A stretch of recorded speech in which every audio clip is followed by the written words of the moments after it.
1 month ago, we at Clinical Conversations contacted Dr. Natalia Shevchuk, the chief narcologist in Ukraine's Donetsk region. Things were relatively quiet then, and I use the word quiet advisedly because even then, Dr. Shevchuk was speaking to us under candlelight and had just spent a couple of nights in a local bomb shelter. Now, however, things have changed for the worse. Eastern Ukraine has reportedly become the new focus of the Russian invasion. So we've come back to check in with Dr. Shevchuk. And once again, we thank Anna Matalyuk for arranging this interview and Oleg Lutsenko for serving as interpreter.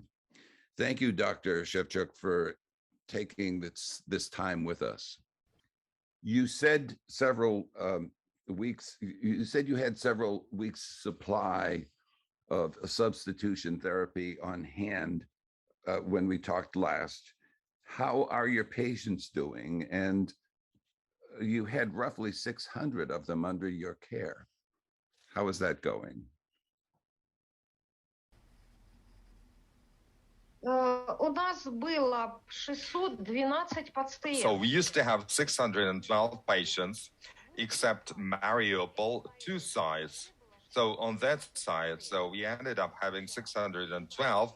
Now all the sites except one now shut down, and we have regular dispensing on the 11th, but on the 5th of April, so it was the first missile that hit Kramatorsk, for my reference, and they demolished the school and a number of the blocks of flats, demolished too. And actually we had an official referral of the municipal mayor with a request, or if all the people really could leave town, please flee as soon as you can.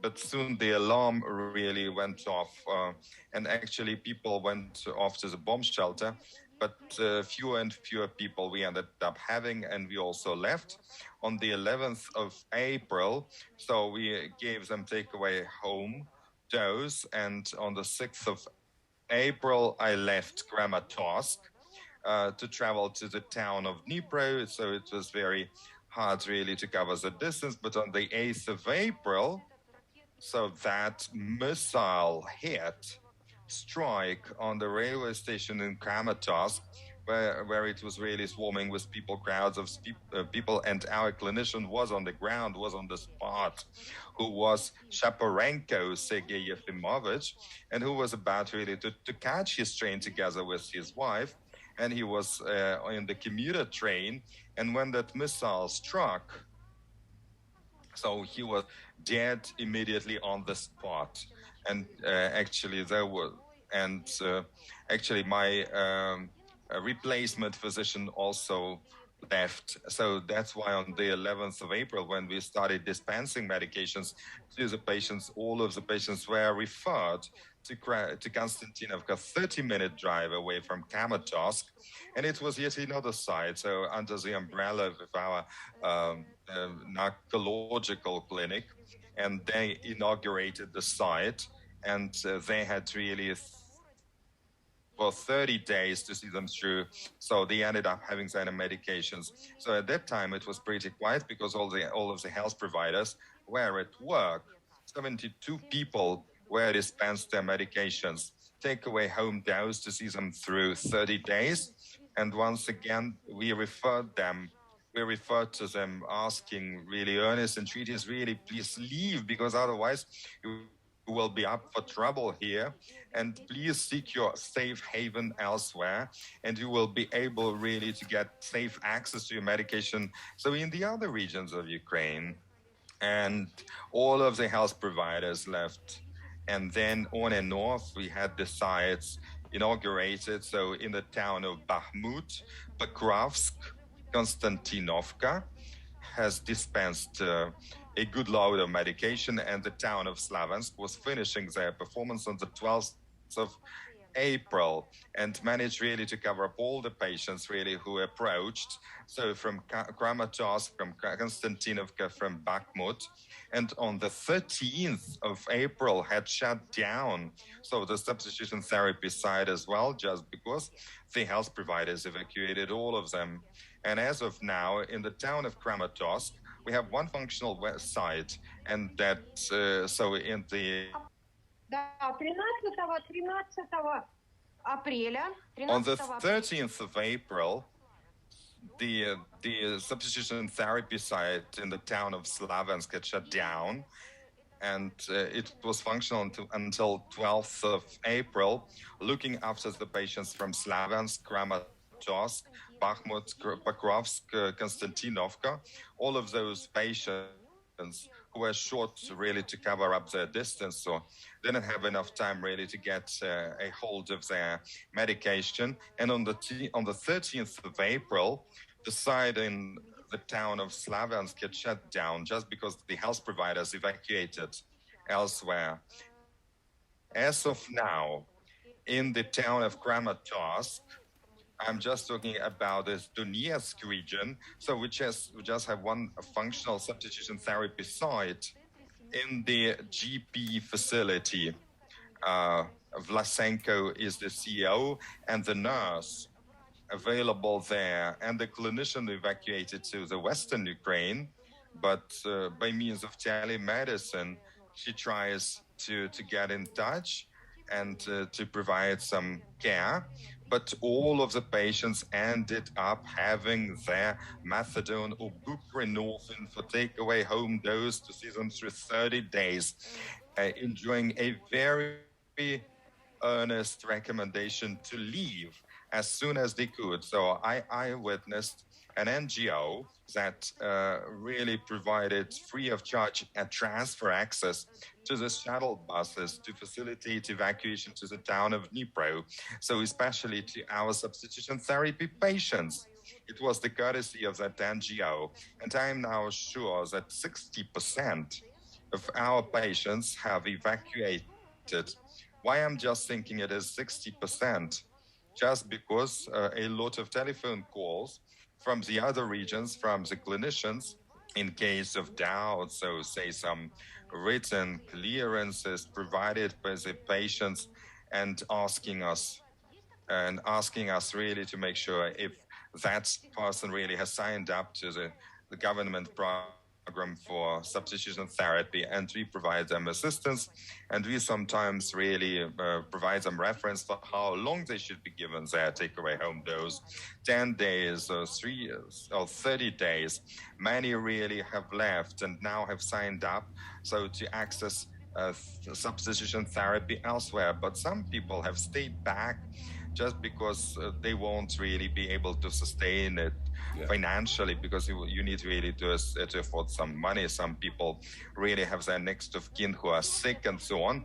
And so Kramatorsk has been shelled today as well, and I don't know what we are up for. And hopefully we'll go back to work in May or 30 days later. But we are trying really to keep in touch with our patients, trying to convince them to leave elsewhere. Some really have left to the town of Dnipro, have had their dose there and came back. And some really came to Zaporizhia, got their dose and came back, and to Poltava, the same trend. Thank you for that update. Natalia, I'm sorry to hear about your colleague who was at the railway station when it was bombed. You are safe in Dnipro now, relatively safe, as I say. Нет, я в Одесской области. No, I am in Odessa region. Natalia is in the Odessan region, and the safe havens so far. So the sirens really blaring all the way, all over the place in 2014. So she spent 2 months and a half in occupation. And so when really crossed the border of the region, so she felt she had peace of mind, but no longer, because here on the ground, she is really on her toes, and she is now in the village, run by her, so in the house run by her parents. And so the people are toiling land as farmers.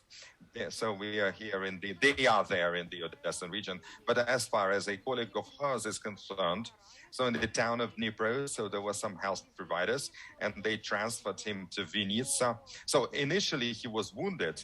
So when the railway station was shelled, And then he was transferred to the town of Vinnytsia, but he passed away Oh. just because he was as bad as that.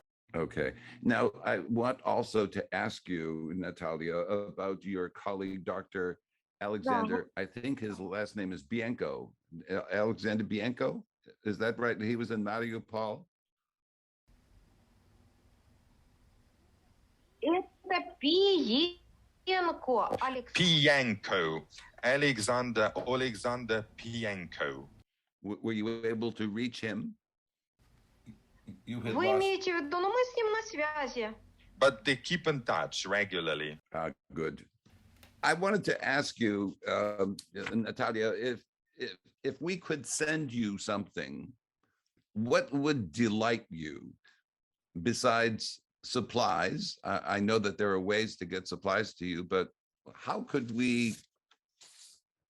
What would make you very happy if you could have it now?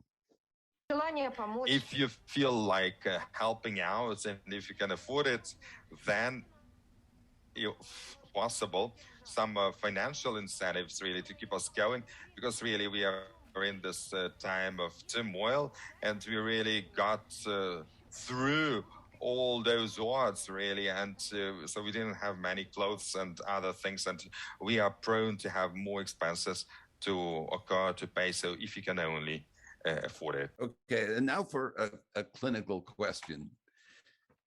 I know that Давайте. war doesn't always teach a lesson. Sometimes war is just war. But is there something that clinically that you can take away from this experience, you think, that you weren't aware of before?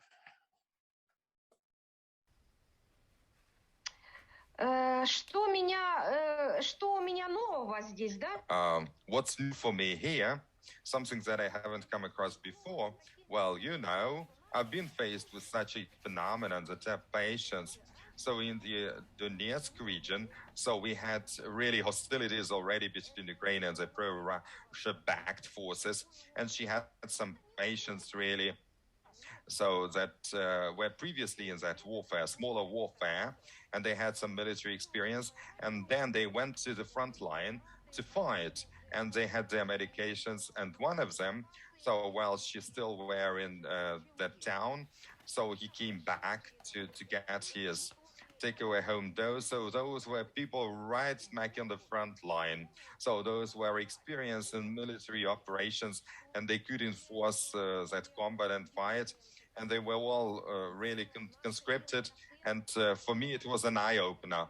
And she managed really to appreciate them again. And some of them, so were in for territorial defense, so i.e. on the ground, so looking after the security in town and so on. And they were, so one of the positive patients.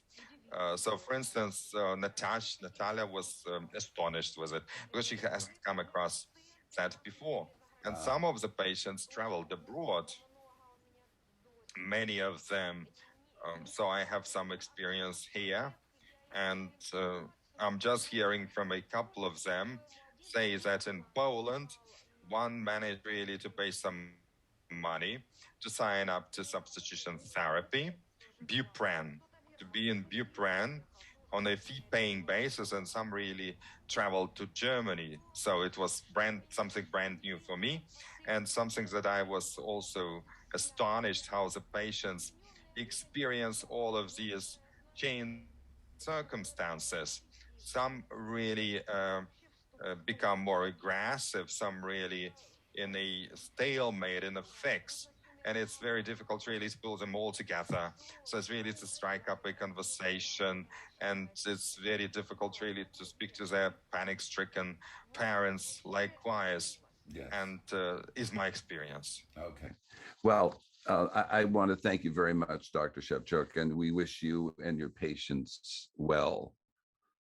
And that really enjoy a world renown and international respect, that are impactful across the whole boards and really have their say to say with the government. So it must be taken out for wider discussion, because it is really appalling and abhorrent what's going on in the 21st century here is my appeal to the humankind. All right. Thank you. Thank you again. And good luck to all of you. Thank you all. That was our 288th episode. Clinical Conversations comes to you from the NEJM group and the writers and editors of NEJM Journal Watch. Kristen Kelly is our executive producer, and I'm Joe Elia. Thank you for listening, and please leave a comment to let us know how we can inform you better.